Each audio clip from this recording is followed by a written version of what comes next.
Bismillahirrahmanirrahim. Assalamualaikum warahmatullahi wabarakatuh.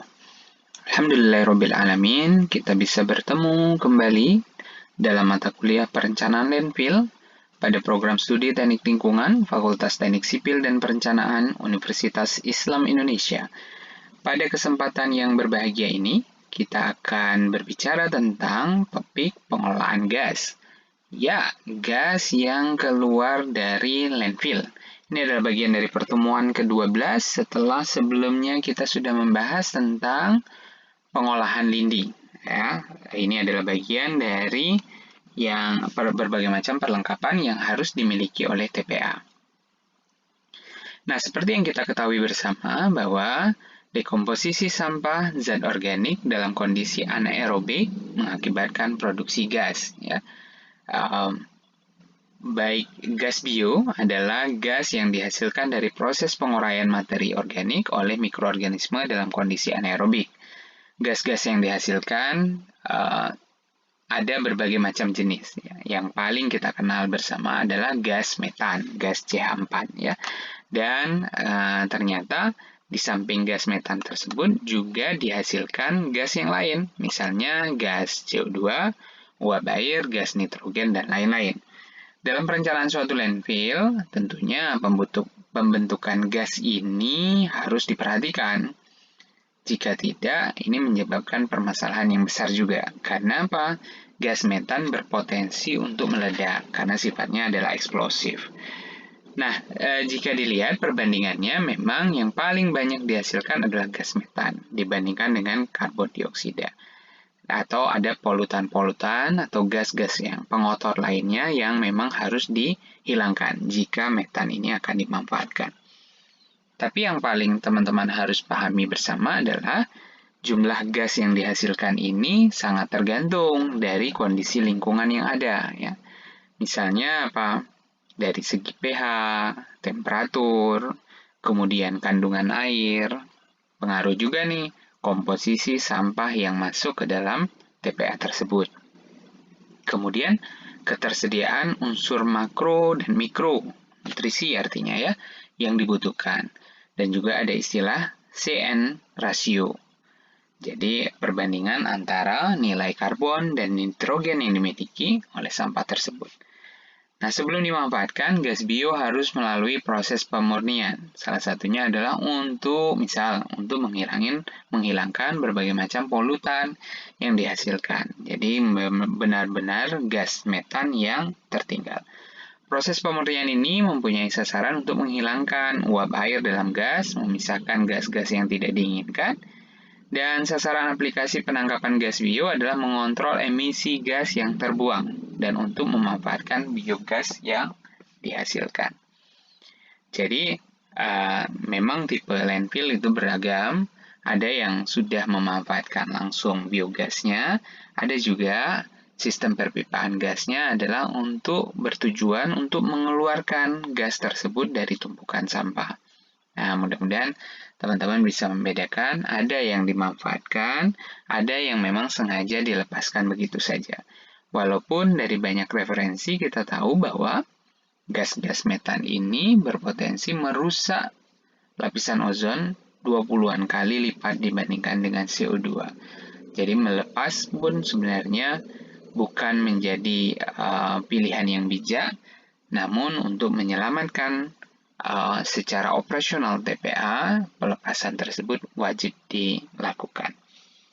Sistem penangkapan gas bio terdiri dari 3 jenis, yaitu sistem horizontal, sistem vertikal, ataupun sistem yang menggabungkan keduanya. Ya. Nah, jika dilihat dari kurva, ya, dapat dilihat bahwa di dalam TPA dapat dibagi menjadi 4 fase pengolahan di sana. Fase pertama cenderung memang aerobik, jadi sampah begitu baru datang, terus kemudian kondisinya masih terbuka jika tidak dilakukan penutupan setiap hari. Setelah digilas oleh kendaraan, cenderung dia aerobik, dia berkontak langsung dengan udara, ya udara. Nah, sehingga apa?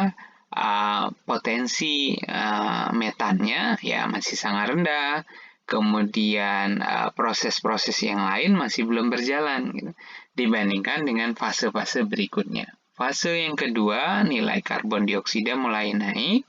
Karena apa dia naik? Karena memang masa transisi antara aerobik dengan anaerobik. Nah, berdasarkan referensi, bahwa kondisi aerobik dapat menghasilkan CO2 lebih tinggi dibandingkan dengan kondisi anaerobik. Nah, barulah fase yang ketiga dan fase keempat baru dapat menghasilkan metan dalam jumlah yang besar. Nah, semakin aerobik, semakin anaerobik, berarti apa? Metan yang dihasilkan pun semakin besar. Kira-kira gambarannya seperti itu. Nah, studi yang dilakukan sebenarnya metan ini bukan suatu penelitian yang baru, tapi sudah cukup lama. Studi yang dilakukan sejak tahun 1981, jumlah gas metan maksimum yang dihasilkan bervariasi dari 0,12 sampai 0,45 meter kubik per kilogram sampahnya. Diperkirakan hanya seperempat yang dapat dikumpulkan karena sebagian gas lolos dan karena penguraian yang tidak sempurna. Produksi metan sangat bervariasi tergantung tadi ya, karakteristik sampah, kondisi, temperatur, pH, nutrisi, dan seterusnya. Dalam beberapa kasus, gas metan yang dihasilkan tidak mencapai tingkat yang memadai hingga 2-4 tahun setelah lahan ditutup. Jadi apa? Tidak setiap saat landfill itu bisa menghasilkan metan, karena metan ini adalah produksi dari kegiatan mikroorganisme, jadi sangat tergantung dari kehadiran mikroorganisme tersebut. Apakah dia bisa bekerja optimal atau dia tidak bisa bekerja sama sekali. Ini adalah layout dari sistem fan. Jadi ini adalah kelihatan dari tampak atas. Yang berwarna biru-biru itu adalah sistem perpipaan gasnya. Jadi memang saling terhubung. Ini di bagian dasar ya. Di bagian dasar, misalnya contohnya seperti ini. Di bagian dasar, sistem perpipaan lindi begitu ya. Ini sama dengan sistem perpipaan fan ini. Jadi setiap titik-titik pertemuan, biasanya di sini ya, di sini, ini akan dilengkapi saluran ke atas untuk apa tadi? Untuk mengeluarkan gasnya. Atau dengan sistem yang lain berarti apa? Sistem tadi ada yang vertikal dan ada yang horizontal. Ya, yang horizontal berarti dia tertanam di dalam bagian di antara sampah-sampah tadi. Kemudian ada suatu pompa untuk menyedot gas tadi untuk keluar. Nah, ini ada gambar teknik terkait dengan sistem perpipaan di bagian kiri ya. Di bagian kiri ini tergabung antara sistem perpipaan gas dan lindi. Jadi yang horizontal adalah lindinya, kemudian dia naik ke atas, ini adalah untuk gasnya. Jadi bersambung di situ. Nah, sedangkan untuk yang model dengan ada recovery, jadi pemanfaatan gas yang dihasilkan dari landfill tadi, ya pastinya harus dihubungkan dengan sistem perpipaan yang lain ya. Untuk apa? Untuk bisa memaksimalkan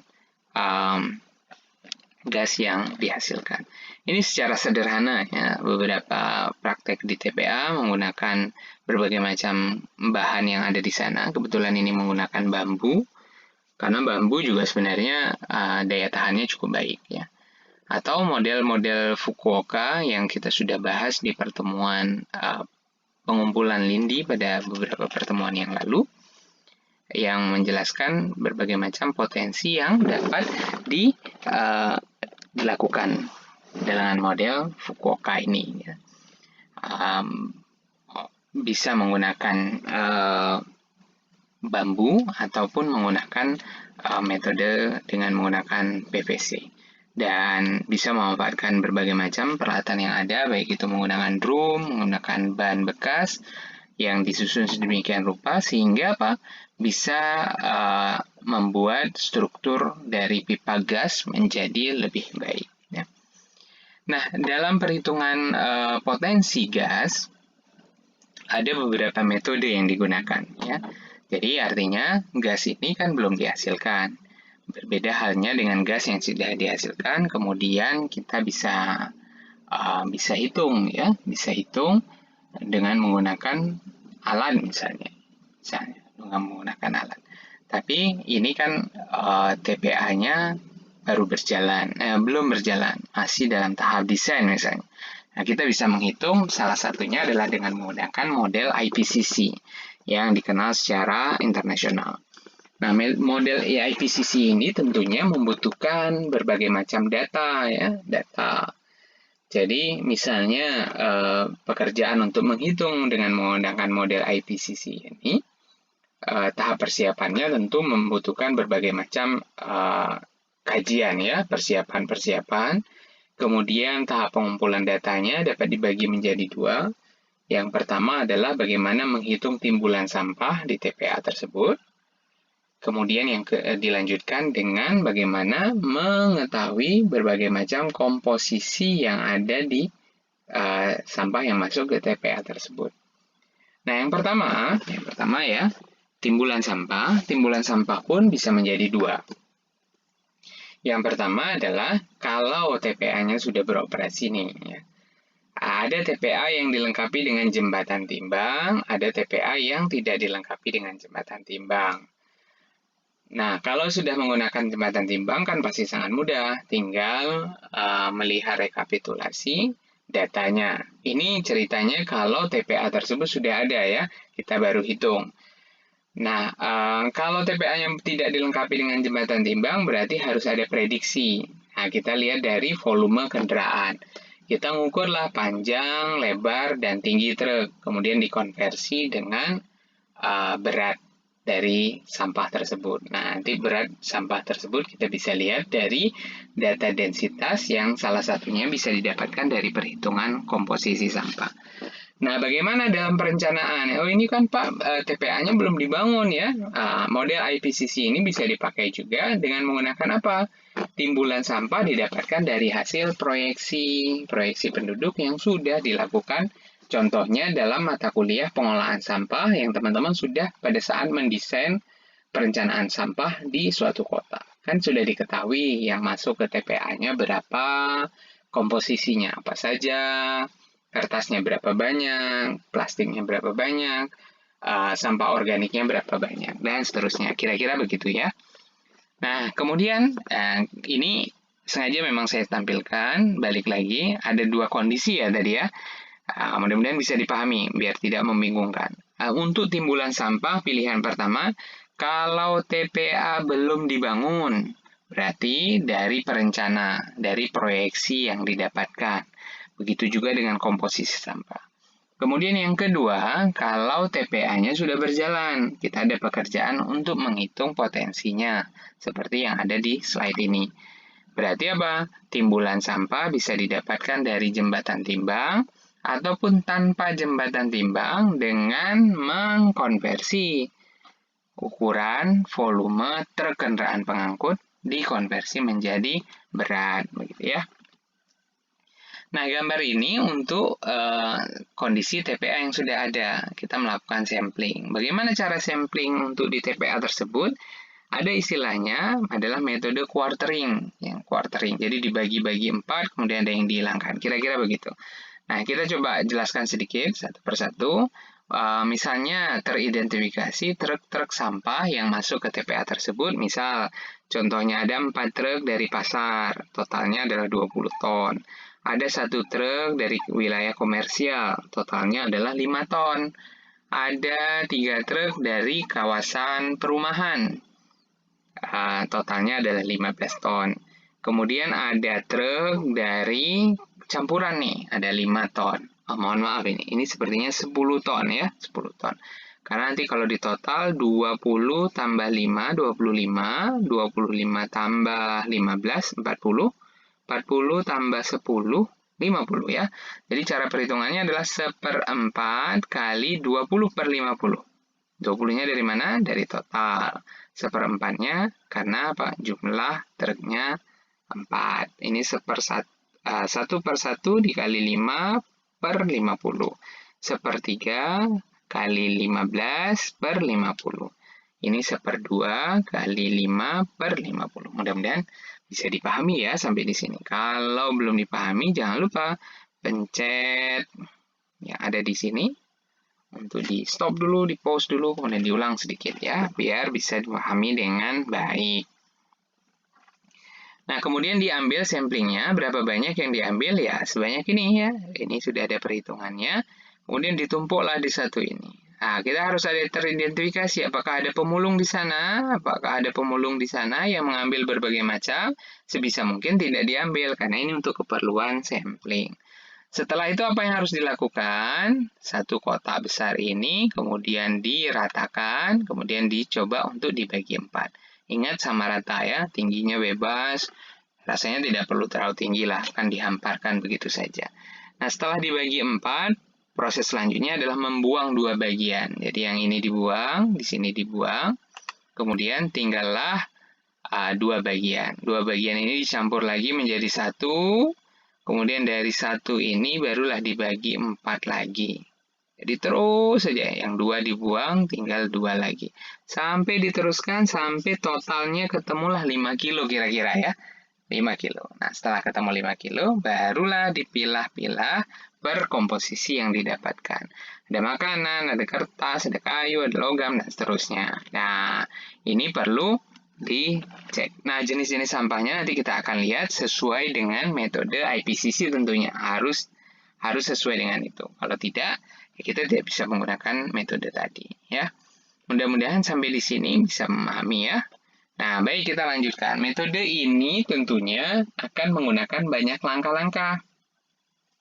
Langkah 1 sampai langkah 6. Kira-kira ya rumusnya seperti ini. Ya, mirip dengan pemodelan, tapi caranya lebih sederhana. Karena apa? IPCC sudah mengeluarkan satu Excel yang teman-teman bisa download sendiri sebenarnya. Cari saja IPCC Waste Model. Ya, nah, tinggal nanti pilih negara Indonesia, karena setiap negara beda. Dan modelnya tidak menggunakan aplikasi yang susah, dia menggunakan Excel. Jadi bisa dipakai oleh siapapun. Nah, kemudian kalau mau dilengkapi dengan karakteristik sampah juga boleh. Artinya ini untuk kondisi TPA yang sudah berjalan. Kalau masih perencanaan kan belum memerlukan untuk karakteristik sampah. Nah, cara menghitungnya ya seperti tugas-tugas kita sebelumnya adalah misalnya ya, ini satu kabupaten X, kemudian dengan jumlah sekian kecamatan, kemudian dengan jumlah penduduk sekian, kemudian berat perharinya sekian, volumenya per hari sekian. Kemudian ada persentase naik turun setiap tahunnya. Ya. Kemudian yang disampling berapa banyak, ini adalah rekapitulasi, samplingnya adalah 8 hari. Ingat, ini adalah contoh untuk yang sudah TPA-nya berjalan. Maka harus dilakukan sampling secara langsung di lapangan. Oh, ternyata setiap hari punya sampah yang naik turun. Oh, rata-rata ada 126 meter kubik per hari, misalnya seperti itu. Nah, dari potensi ini kita bisa memproyeksikan berapa banyak sampah yang dihasilkan hingga sekian tahun kemudian. Karena apa? Potensi gas ini kan dihitung untuk sekian tahun kemudian, bukan hanya untuk tahun ini saja. Jadi dihitung untuk beberapa tahun kemudian. Nah, pada slide ini ditunjukkan bahwa ini adalah rekapitulasi hasil sampling untuk terkait dengan komposisi. Nah, ini adalah 11 jenis sampah yang harus kita sesuaikan, karena IPCC mensyaratkan jenis-jenis ini. Ada sampah sisa makanan, kertas karton, popok, kayu, kain, tekstil, karet, kulit, ya, plastik, logam, gelas, kaca, sampah kebun, dan taman. Jadi, sampah organiknya ada 2 nih, sampah kebun dan taman, dan sampah sisa makanan. Dan sampah yang lain yang tidak termasuk dalam kategori ini. Ya, bisa terlihat persentasenya berapa, dari kilogramnya berapa. Gitu. Kira-kira begitu ya.